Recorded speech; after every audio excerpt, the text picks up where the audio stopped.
Pretty, but always freeing. And there appears to be a need for freedom among women in the church. There is a sickness of soul, and it is epidemic. The root cause is the secrets we carry.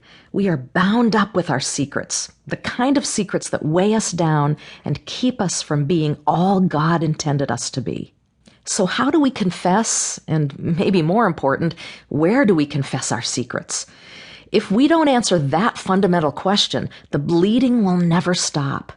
My overflowing inbox at Midday Connection tells me that confession is not happening in the local church, at least not to the extent I'd like to see. The problem doesn't lie solely with the church. We have to learn to risk in relationship, to dive more deeply into community. There is distance between those in the body of Christ. We have far too many people coexisting in the church and not enough people interacting on a deeper relational level.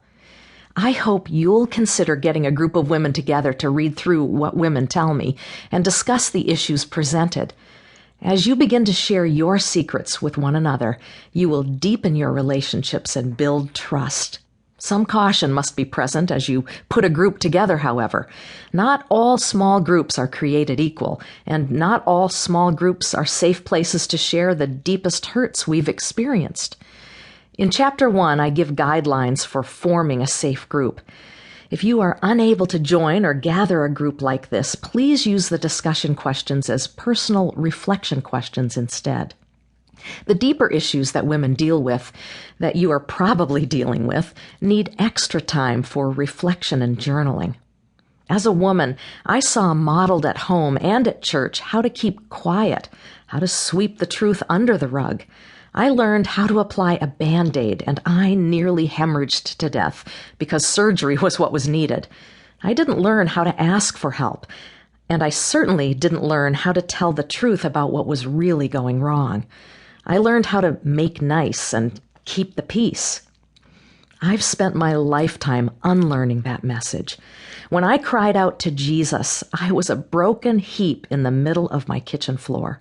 I didn't know where to turn, and in that moment I realized that if I, the host of a radio talk show helping women change and learn and grow and go deeper with God, didn't know where to turn, we had a problem. I'd been telling women to turn to Jesus, but in my moment of need, I wasn't sure he'd meet me there. I prayed the prayer I'd learned from Larry Crabb. Lord, I know you're all that I have, but I don't know you well enough for you to be all that I need. God answered my prayer and met me in the middle of my mess and helped me learn how to speak up, confront, bind up the wounded, including myself, and develop a community around me that is safe, where I can speak my mind and share how I truly feel. I've seen the importance of that group, that community, in helping me figure out what I'm feeling, even when I don't know myself. I've grown up into an adult, even though I've been of adult age for many years, and I finally learned as an adult the value of female friendships and the richness they bring to life. I've been in Christian radio for over 25 years now, and I've been singing and speaking to women for even longer. I've been a follower of Christ for over 40 years. I've been taught theology in church and Sunday school and vacation Bible school, youth group, and Bible college. But it meant nothing until life served up situations where I had to discover what I really believed about God. I've surrounded myself with good people who have good theology, but at the end of the day, it's my theology that I have to hold on to.